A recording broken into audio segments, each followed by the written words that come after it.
अपने पसंदीदा शो के फुल एपिसोड देखने के लिए अभी डाउनलोड करें दंगल प्ले ऐप।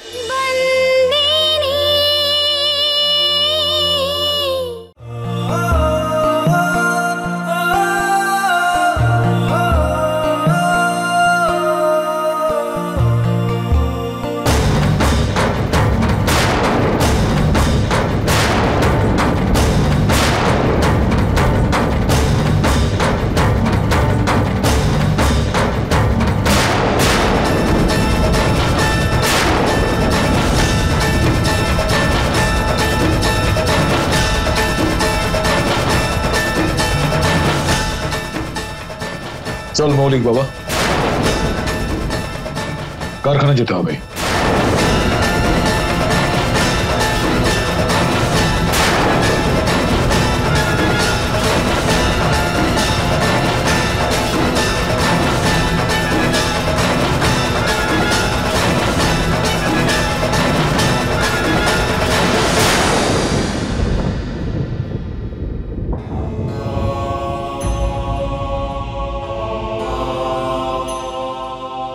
দাঁড়া শান্তু। ধর্মরাজ, তুই এটা কি করছিস বাবা? তুই ধর্মপুরীর মালিক, তুই সবার কথা ভাবছিস, তাহলে শান্তুর জন্য কেন নয়? শান্তু তো তোর স্ত্রী, আজ ওর জন্মদিন, 5 মিনিট থেকে জানা বাবা, একটু খুশির জন্য। আসলে ব্যবসাটাও তো আমাকে দেখতে হয়, তাই না মা? কাজ করাটা খুবই জরুরি, তাই যেতে হবে এখন।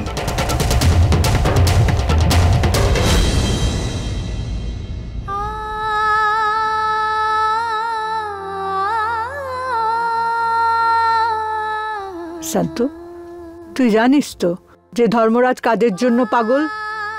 হ্যাঁ, একটু ধৈর্য ধর মা।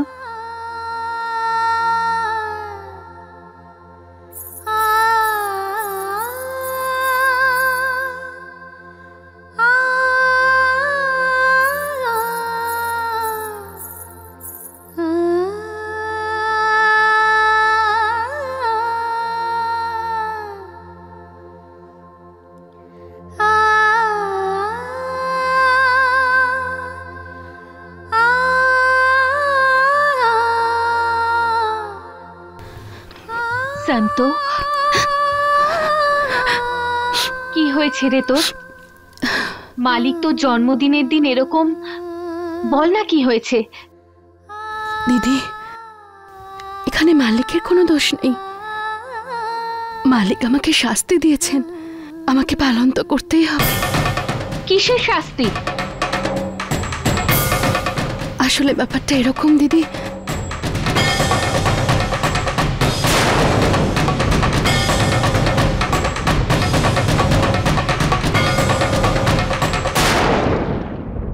দিদি, যখন আমি এই বাড়িতে এসেছিলাম তখন আমাকে কেউ নিজের করে নেয়নি, কিন্তু তখন আমার নিজেকে এত একা মনে হয়নি। কিন্তু এখন মালিক আর আমার পাশে নেই, আর সেটা আমি সহ্য করতে পারছি না। এই শাস্তিটা সহ্য করা আমার পক্ষে খুব কঠিন। আমি কি করব দিদি? তুই চিন্তা করিস না, আমার সাথে চল। কোথায় দিদি? মালিকের কাছে। মালিক যা করেছে তার উত্তর দিতে হবে। তুই চল আমার সাথে। না দিদি, আমি বলছি তো তুই চল। কিন্তু দিদি, তুই আয় আমার সাথে। আমার কথাটা শোন দিদি। দিদি ছেড়ে দাও না দিদি। না শান্ত, এতদিন এই বাড়িতে তুই শুধু অপমান সহ্য করেছিস, আর কিচ্ছু পাসনি। এতদিন তুই চুপ থেকেছিস, কিন্তু আমি আর তোকে চুপ থাকতে দেব না। আর মালিকই যখন তোর সঙ্গে নেই, কেন নেই তার উত্তর দিতে হবে। তোকে চুপ করে থাকলে হবে না। চল তুই আমার সাথে।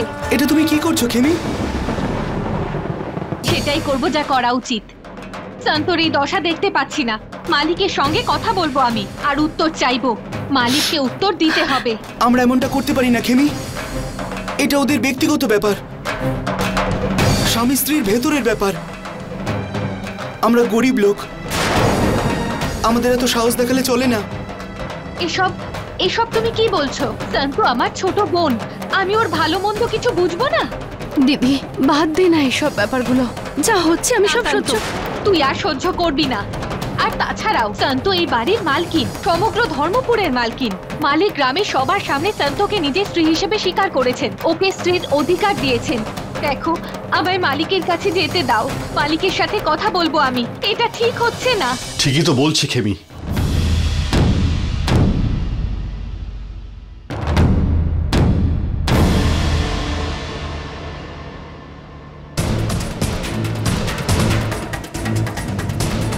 আমিও খেমির কথার সঙ্গে একমত। আর খেমি কি ভুল বলেছে? শান্তর সঙ্গে অন্যায় তো করা হচ্ছে। আপনি রাজি হতে পারেন ছোট মালিক, কিন্তু ওর কথায় আমি রাজি হইনি। আমি আমার স্ত্রীর কথায় একদমই রাজি নই। এটা শান্তু আর মালিকের সাংসারিক ব্যাপার, আর আমাদের কোনো অধিকার নেই ওনাদের মধ্যে কিছু বলার। মানে স্বামী স্ত্রীর ব্যাপার নিয়ে কারোর কিছু বলা উচিত নয়।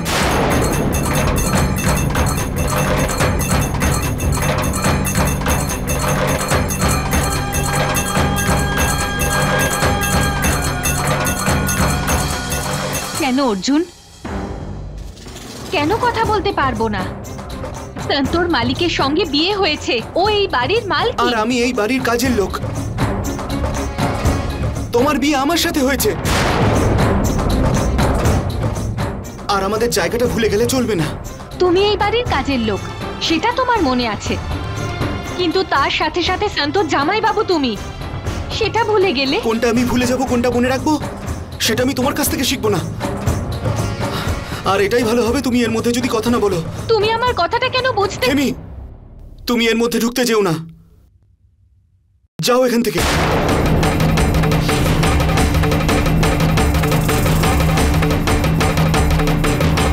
তুমি শুনতে পেলে না আমি কি বলছি তোমায়? যাও এখান থেকে।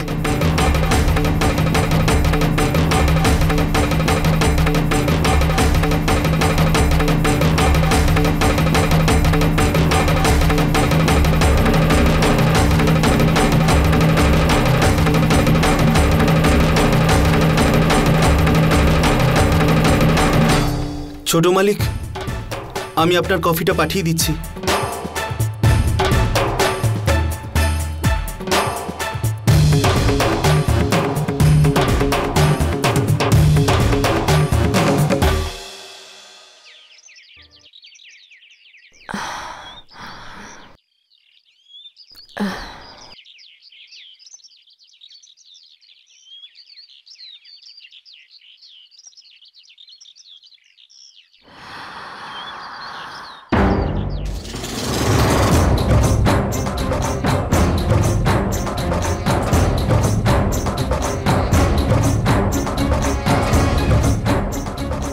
আচ্ছা, উঠে পড়েছো? শোনো তরুলতা মাহিয়া বংশী, গতকাল রাতে তোমাকে এখানে থাকতে দিয়েছি, আমি কিচ্ছু বলিনি, কিন্তু এখন আমি তোমাকে একটা কথা পরিষ্কার করে বলে দিতে চাই। আমি তোমাকে এখানে থাকতে দিয়েছি শুধু এই কারণে, কারণ আমি মালিকের সিদ্ধান্ত অমান্য করতে পারি না। না হলে তোমার সাথে আমি একদিনও থাকতে চাই না, বুঝলে? এই কাঞ্চি বাগেলা, আমারও কোনো শখ নেই তোমার সাথে এখানে থাকবার। একদিন কেন, এক মুহূর্তও আমি তোমার সাথে থাকতে চাই না, কিন্তু তাও আমি এখানে এসে থেকেছি কারণ আমি আমার ভাইয়ের সিদ্ধান্তকে সম্মান জানাতে চেয়েছি। আর আমার ভাই ঠিকই বলেছিল, তোমার সাথে এখানে থাকাটা আমার জন্য শাস্তি। কাঞ্চিদা, কাঞ্চিদা, আপনার কাছে একটু কাজ ছিল। পিসিমা,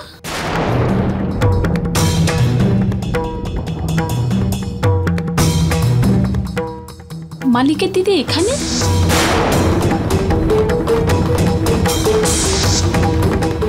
এ শুধু মালিকের বোনই নয়, আমার স্ত্রীও বটে।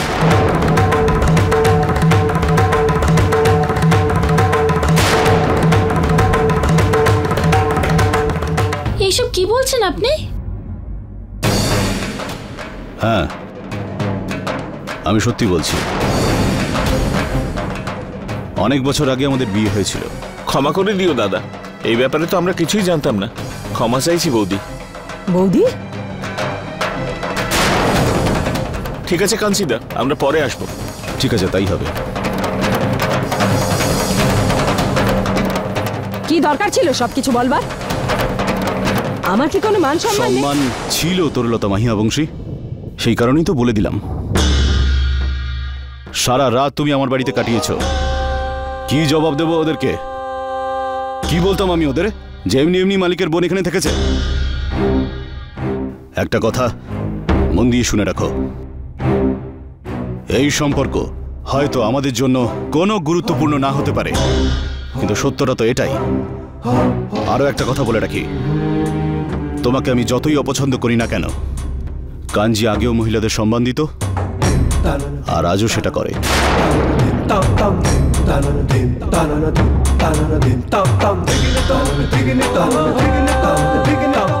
সরো সামনে দিয়ে।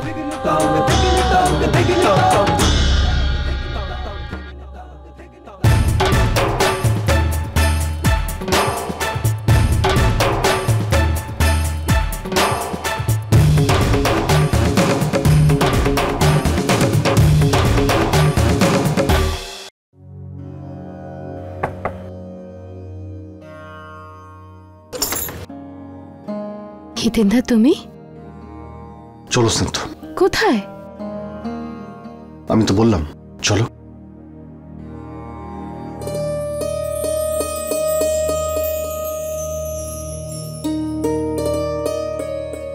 মা, এত কিছু হওয়ার পরেও আমার এইসব। আমরা জানি যে ধর্মরাজ তোকে অনেক কষ্ট দিয়েছে, তো আমাদের আনন্দের জন্য একটু আনন্দ কর। হ্যাঁ সন্তু, তোমার জন্মদিনে তোমার এই কষ্ট আমরা দেখতে পারবো না। আমরা সবাই মিলে আমাদের সন্তুর জন্মদিন সেলিব্রেট করব।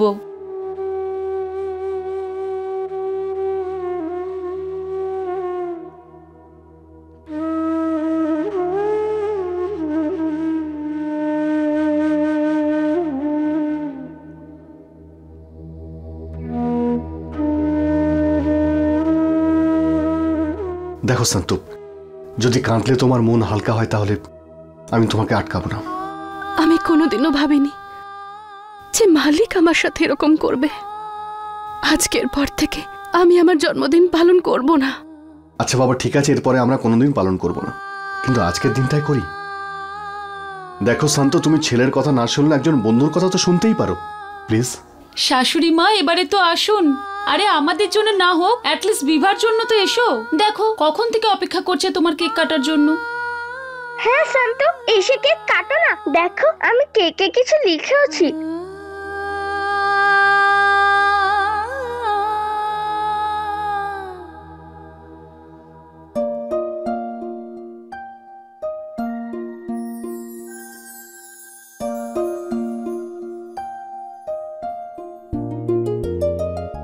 Happy birthday to you. Happy birthday to you.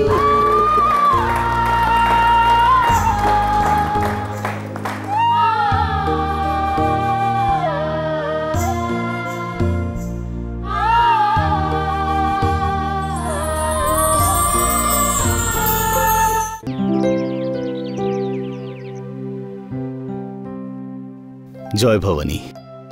কেমন আছো তুমি কাঞ্জি ভাই? আর আমার দিদি ভাই কেমন আছে? ওকে আপনি অনেক বড় শাস্তি দিয়েছেন, সহ্য করতে পারবে ও? ও হলো ধর্মরাজ মাহিয়া বংশের দিদি, কষ্ট সহ্য করতে ভালোভাবেই জানে। কিন্তু যে অপরাধটা এক্ষেত্রে করেছে তার জন্য এটা ছাড়া অন্য কোনো শাস্তি দেওয়া আমার পক্ষে একদমই সম্ভব ছিল না।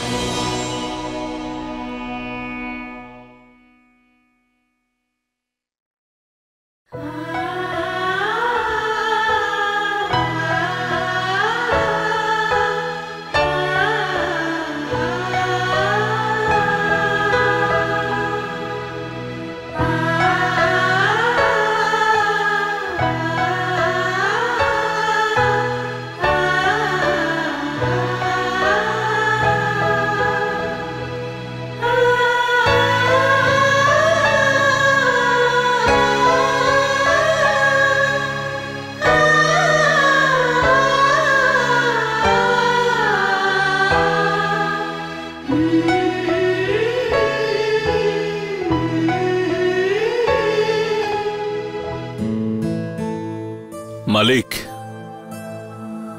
আপনি মালকিনের জন্মদিনের জন্য যে হার বানানোর কথা বলেছিলেন, হার একেবারে তৈরি হয়ে গেছে।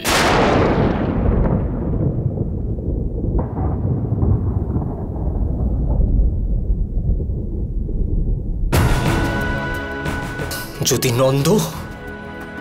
নন্দ দেবকীকে অপমান করত, তাহলে কৃষ্ণ তাকে সম্মান করত না। কত সরল আমার মা, কত সরল। গ্রামে গিয়ে শাস্তি ভোগ করছে,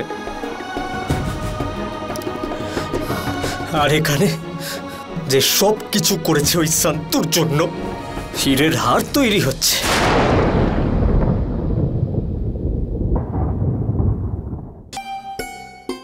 আমি জানি যে সন্তুর আজকে জন্মদিন ছিল। তুই কেন সব চিন্তা করছিস? ও থাকুক বা না থাকুক, তোর জন্য তো একই কথা না। ও ঘরে থাকুক কি স্টোর রুমে থাকুক কি বাইরে থাকুক, তোর কেন চিন্তা হচ্ছে এত? আজকে তুই মেয়েটাকে কষ্ট দিয়েছিস, আজকে ওর জন্মদিন ছিল, তুই 5টা মিনিট দিতে পারলি না? না, তুই বড় আর তোর অহংকার বড়। সব স্বামী তার স্ত্রীকে জন্মদিনে উপহার দেয়, তুই খুব ভালো উপহার দিয়েছিস বাবা। তুই এত কষ্ট দিলি যে ও সহ্য করতে পারিনি। কোথায় আছে ও এখন? যাও, ওকে ডাকো। তুমি চলে গেছে ও দাদুর কাছে। চলে গেছে, এটার মানেটা কি? তুমি আটকালে না ওকে আজকে? এখানে থেকে বেচারি কত সুখ পেয়েছে, ওখানে থাকলে তোর উপেক্ষাটা তো সহ্য করতে হবে না। তুই থাক একলা, আর সুভদ্রা ছবির সামনে বিড়বিড় কর, আর ওরকমই থাক, খুব ভালো থাকবি। খুব ভালো করেছে ও চলে গেছে। তুই ওকে শাস্তি দিয়েছিলিস না কথা না বলার, এখন একটা কাজ কর, আমার সঙ্গে কথা বলা বন্ধ করে দে। কি সব বলে যাচ্ছ তুমি? বুঝতে পারছো কি বলছো? তুই ওকে শাস্তি দিয়েছিলিস না, আজ আমিও তোকে শাস্তি দিচ্ছি, আমিও তোর সাথে কথা বলবো না।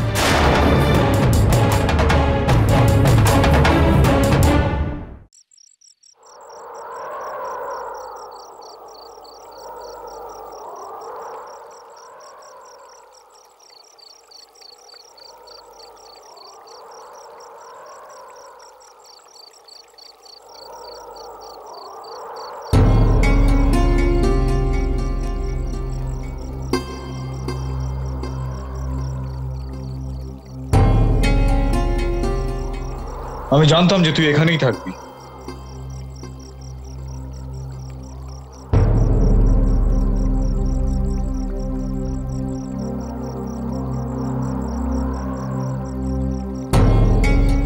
বলেছিলাম তো আমি তোকে,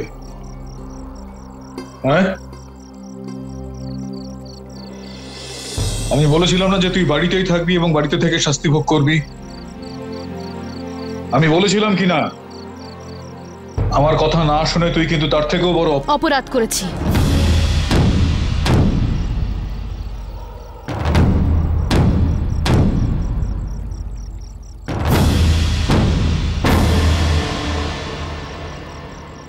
কেউ হাসলে অন্যায়, আর ভালোবাসলে অপরাধ, আর যদি নিজের লোকের জন্য কিছু করে তাহলে ভুল।